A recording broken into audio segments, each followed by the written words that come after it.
E como de costume, hoje é dia da gente falar de fundos imobiliários. Vamos comentar aqui sobre uma notícia que saiu. Fundo imobiliário recebe aviso e deve perder inquilino. Quais serão os impactos nos nossos rendimentos, nos dividendos, nos rendimentos do fundo imobiliário, se isso impacta no percentual da carteira? Vamos entender tudo para a gente poder investir cada vez melhor. E bem-vindo ao canal do Investidor Classe Média. Eu sou o Gustavo, bora pro vídeo. E hoje a gente vai comentar sobre o PATL11, que é um fundo imobiliário mais voltado para o ramo de logística da Pátria. Mas antes da gente falar de fundos imobiliários, a gente tem que entender como que está a situação do IFIX, que é o índice que reúne os fundos imobiliários mais negociados da Bolsa de Valores, se hoje ainda continua numa ascendente quando a gente compara ali os últimos 12 meses, com uma rentabilidade de 21,88%, batendo ali 3.774 pontos na data da gravação desse vídeo. Mostrando o aquecimento do mercado de fundos imobiliários. E o que a gente precisa entender quando a gente analisa fundos imobiliários do segmento de tijolo? Quando a gente fala fundo imobiliário de tijolo, a gente quer dizer que estamos investindo em imóveis reais, imóveis físicos, prédios, galpões, agências bancárias, hospitais, tudo isso são imóveis reais, onde o fundo imobiliário detém a totalidade ou parte desse imóvel. Então, um fundo imobiliário ele pode ter um prédio inteiro ou um galpão logístico inteiro ou apenas um percentual daquele galpão ou daquele prédio, tá bom? E se entendendo isso, a gente entende que a gente precisa fazer as locações para os inquilinos. Então, você coloca esse imóvel à venda ou esse galpão à venda e capta ali pelos inquilinos. Os inquilinos vão pagando as mensalidades, Aí dentro tem a modalidade dos contratos, atípico, típico, IPCA, IGPM, Mas isso é um pormenor. Mas para entender, o inquilino paga o aluguel para o fundo reúne todo esse montante de dinheiro dos imóveis que ele tem e reparte com os cotistas, que somos nós. Aí que nós vamos receber esses dividendos. Então o jeito de você estar exposto ao mercado imobiliário com um valor baixo de aquisição, sem precisar comprar um prédio inteiro, um apartamento inteiro, um galpão inteiro, você compra a cota de fundo imobiliário e com isso você consegue receber uma pequena parte desses aluguéis que os inquilinos vão pagando para o fundo e que repassa de acordo com o número de cotas, tá certo? E o seguinte, a VBI, que faz parte da Pátria também, a VBI que faz a gestão, relatou no seu comunicado de mercado, que a gente vai ler aqui na tela agora, uma rescisão antecipada de contrato, Então, entendendo aqui no segundo parágrafo, o fundo recebeu no dia 11 de março de 2024 notificação da locatária AGV Logísticas, conhecido como Solística, a gente vai ver esse imóvel, tá bom? Informando a sua intenção de rescindir antecipadamente o contrato de locação do imóvel denominado Jundiaí 2. Conforme notificado, a Solística cumprirá o aviso prévio de no mínimo 180 dias da data, 180 dias, nos termos e condições do contrato, de modo que a desocupação do ativo deverá ocorrer somente em setembro de 2024. Então, para efeitos de contrato, o inquilino já está fazendo essa notificação, vai cumprir esses avisos, digamos assim, só em setembro ele irá encerrar as atividades. O que é interessante? Interessante esse aviso prévio porque dá tempo do gestor procurar novos inquilinos para poder já fazer a locação desse imóvel, que a gente vai entender o tanto que isso impacta no fundo imobiliário, tá? Aqui, o gestor quer dizer que não é esperado qualquer impacto financeiro até a presente data, lá em setembro, e que o aluguel mensal deste locatário representa o equivalente a 4 centavos por cota. Parece muito pouco, mas não é tão pouco assim, tá, pessoal? Quando a gente soma ali todo o valor patrimonial, então o fundo solicitou, o inquilino solicitou a rescisão do contrato e vai cumprir os 180 dias e em setembro ele irá deixar o imóvel. Nesse meio tempo, o gestor tem que correr atrás de novos inquilinos. Cabe a gente vigiar, Mas vamos entender o PATL11 para a gente ver qual que é a relevância disso dos nossos investimentos, tá bom? Ele é um fundo de logística começado em agosto de 2020, que ele tem uma cota patrimonial, o valor justo em tese seria R$ 98,43.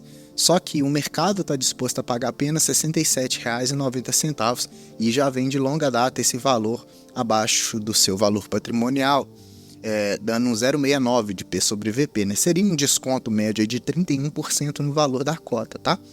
Desespero para alguns, oportunidade para outros. Cabe a você analisar a melhor maneira possível de fazer as suas alocações de investimentos. Ele conta com 24.700 cotistas, em média, pagou nos últimos 12 meses aí 10% de dividend yield, mas a gente vai entender esse dividendo real de acordo com a valorização do imóvel ou dividendo de acordo com o valor da cota. É importante que você saiba isso também. E ele tem 4 imóveis e tem 3,8% de vacância física, tá? Seguinte, esse fundo ele vem desempenhando negativamente ali desde o seu início, né? Então ele começou lá em 2020 e tem aqui uma rentabilidade negativa em menos 30%, né? Porque é um fundo que tem algumas particularidades que a gente precisa analisar juntos aqui e entender o porquê que essa cota começou lá no alto e já despencou logo em seguida ali no primeiro ano, além de tudo que aconteceu, né, dos setores de mercado, taxa de inflação, juros, taxa de vacância, então tudo isso implica nessa queda da cota, tá? Mas entenda que quando você investe em um fundo imobiliário, se esse fundo tiver uma relevância significativa para você e é um fundo bem interessante, com umas projeções para o futuro interessante, você pode aproveitar esses momentos para poder fazer os seus aportes, lembrando que não é indicação de investimentos, tá certo? E quando a gente compara aqui esse fundo imobiliário PATL11 com o IFIX, ou até mesmo com o CDI, a gente percebe que o fundo tem perdido em rentabilidade, né? O IFIX teve uma valorização de 22,9% desde a data do início do fundo, o CDI com 34,6% e o fundo com uma rentabilidade negativa em menos 8%, né? Mesmo considerando os dividendos, tá? De qualquer forma, ele mantém mais ou menos estável o número de cotistas. Então, alguns têm saído, alguns têm entrado, não teve aquela crescente grande, igual a gente vê nos quase todos os fundos imobiliários de laje, de tijolos, que eu tenho feito análise aqui no canal, tem um crescimento exponencial de número de investidores. Aqui está bem ameno, né, nesse sentido, tá? E para a gente entender a carteira de ativo, ele tem esses 4 imóveis aqui que nós estamos vendo na tela. Ele tem um que chama Itatiaia, um em Ribeirão das Neves, um em Jundiaí 1, Jundiaí 2. O que me preocupa um pouquinho é esse Ribeirão das Neves aqui, que é perto da minha casa, 100% do fundo. Então, uma particularidade é que esse fundo imobiliário ele tem a totalidade de todos os imóveis que estão descritos aqui, né? A gente pode ver pelo porcentagem do fundo de 100%. Em Ribeirão das Neves ele tem 2 locatários, uma área bruta, a segunda maior área bruta locável do fundo imobiliário, e está com uma vacância física de 22%. Isso impacta 33% na rentabilidade do fundo. Então, quando a gente analisa, por que a cota está despencando, por que a cota teve essa queda mais abrupta e não consegue se recuperar, a gente percebe aqui pela carteira, né? Então, apesar de ter uma vacância de 3,8% em média, só desse imóvel a gente tem 22%, né, de vacância. Então isso é um pouco preocupante, porque 33% da receita do fundo é impactada por essa vacância, né? Então isso é um ponto que o gestor tem que estar bem atento e tentar colocar mais inquilinos cada vez mais ali neste imóvel, tá? E quando a gente olha a diversificação, a gente percebe que a maior parte da rentabilidade vem do ativo de Itatiaia, que fica no Rio de Janeiro. Então ele tem a maior alocação, né, o percentual da receita maior por esse galpão em Itatiaia. Depois a gente segue com esse de Ribeirão das Neves, depois o Jundiaí 1 e 2 com o restante ali de 12% de valorização. Assim, tem uma diversificação, mas bem pequena, né? São Paulo, Rio de Janeiro e Minas Gerais. A gente vê outros galpões muito mais diversificados. Então, mais uma coisa que a gente analisa e percebe que a cota vem despencando. A gente vê que tem uma taxa de vacância relevante no percentual do patrimônio líquido para a receita de um fundo. Então isso é um ponto negativo para ele. Depois a gente vê a baixa diversificação e baixo número de imóveis. Então quando você compara esse fundo imobiliário com os outros demais logísticos, a gente percebe que os outros estão muito melhor, né? Você pega o BTLG, por exemplo, o HGLG, então são imóveis, são fundos imobiliários gigantes, então onde os investidores preferem alocar capital lá do que nesse fundo. Então, por isso que a cota vem despencando também, tá? Então, são vários fatores que acontecem. A gente percebe aqui também a alocação dos contratos, a maioria é com contrato atípico, que é contrato de longo prazo, a rescisão é mais difícil, mais complicada para o inquilino, então, teoricamente, traz uma proteção para o fundo, e 94% disso é relacionado ao IPCA, para quem gosta de diversificar a carteira, a gente tem galpões logísticos que estão atrelados ao CDI, por exemplo. Então, quando você analisar o seu fundo imobiliário de logística, ver qual o percentual que está ali atrelado à taxa da inflação, ou se está atrelado ao CDI ou IGPM, por exemplo, para você diversificar dentro da sua carteira, tá certo?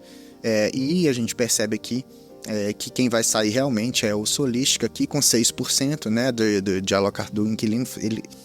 Esse inquilino faz parte de 6% relacionado ao patrimônio líquido do fundo. E uma coisa também que preocupa, que faz também as cotas despencarem, é a questão dos contratos, né? A gente tem um término ali dos contratos em 2026, 67% da sua locação total vai ser interrompido em 2026, os outros 33% em 2027. Então, tá bem recente, né? Bem curtos a média de contrato. Novamente, quando a gente analisa outros fundos imobiliários, como o antigo o GALG 11 ou o GARI 11 agora, ele tem contratos de 10 anos, por exemplo, né? Aqui a gente tem um contrato findando em 2026, daqui a 2 anos, isso traz preocupação para os investidores também. Por isso que a gente tem que analisar com critério. Tá? E vamos conhecer um pouquinho aqui os imóveis. A gente tem esse de Itatiaia, que tem 640 mil metros quadrados, né? Então ele tem um galpão e uma área de pátio intermodal também. E é um imóvel bastante bonito, moderno, bem interessante aqui, bacana. É um dos maiores do fundo, né? Então a maior participação é ele, e ele que está ali segurando de certa forma. Depois a gente tem Ribeirão das Neves, que é o que está com uma vacância maior, aquele que compreende 33% do patrimônio líquido ali comprometido, né, por conta dos não possíveis inquilinos que estão presentes. Tem 100 mil metros quadrados, área bruta locável de 26 mil metros quadrados, né? Ele está alocado para a BRF, a MMS. Depois a gente tem aqui o Jundiaí 2, onde tem a Solística, né, que vai ser interrompido em setembro. Então, o fundo precisa urgente arrumar outro inquilino para esse. Apesar dele ser pequeno, né, o galpão aqui ele tem 18 mil metros quadrados em comparação com os outros, mas a área bruta locável é 9.100. Então, teoricamente, talvez seja até fácil de arrumar algum inquilino para ele, né? E quando a gente analisa as suas receitas, tudo, né, juntando os 4 imóveis, tudo que ele recebe dos aluguéis, o fundo em janeiro ele receitou 3.200.000 e uma despesa bem amena, né, 600 milhões praticamente ali, sendo a maior parte de despesa operacional. Com isso, ele teve um lucro líquido de 2,6 milhões e tinha um restinho de caixa, 400 milhões, e inteirou 3 milhões para distribuição dos dividendos. Aí, quando você dividir pelo número de cotas, vai dar 60 centavos de rendimento, tá bom? E quando a gente olha essa questão de rendimento e dividendos, a gente tem dois diferentes modelos. A gente tem o dividend yield dos últimos 12 meses, que é referenciado com o valor da cota, que está em média 10% ao longo dos 12 meses, né, que a gente analisa aqui, ao longo dos 5 meses, 4 meses. Quanto mais a cota vai se desvalorizando, e ele mantém um dividendo de 60 centavos, em tese, maior vai ser o dividend yield. Então, se essa cota custa aí, sei lá, no futuro R$50, mas ele pagou 60 centavos de dividend yield, ele vai ter mais de 1% de rentabilidade. Então, o yield vai lá para casa dos 13%, entendeu? Então, talvez, quando você analisa os últimos 12 meses de dividend yield, é bom você ficar atento se não está corrompido por essa questão da desvalorização da cota, tá?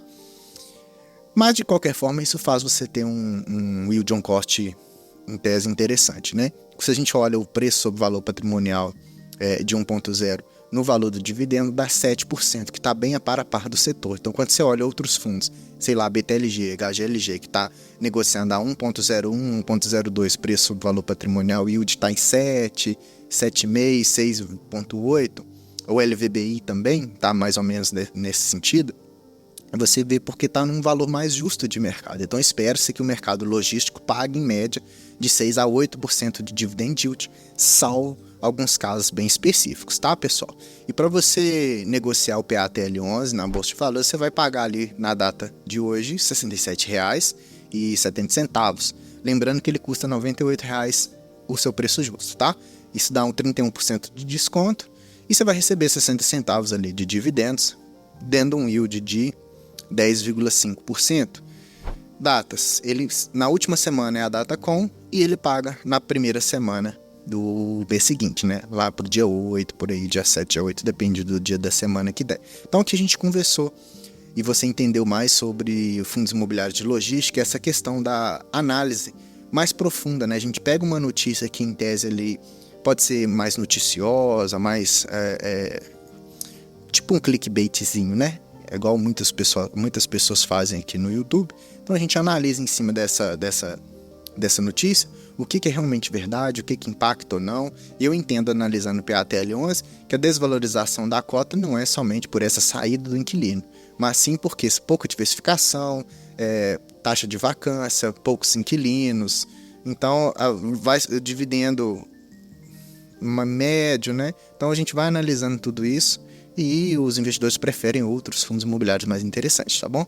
Se você gostou, o que você vai fazer para mim? Você vai deixar o like aqui, tá? E se inscrever no canal se você não é inscrito. Eu gostaria muito de receber a sua inscrição, tá? Ativando o sininho, porque aí, toda vez que eu faço vídeo, você recebe essa notificação. E você vai comentar para mim se você tem o PATL na sua carteira ou se você o teria com base nessa minha análise, tá bom? Fiquei muito feliz de ter feito esse vídeo para você e te vejo no próximo. Até mais!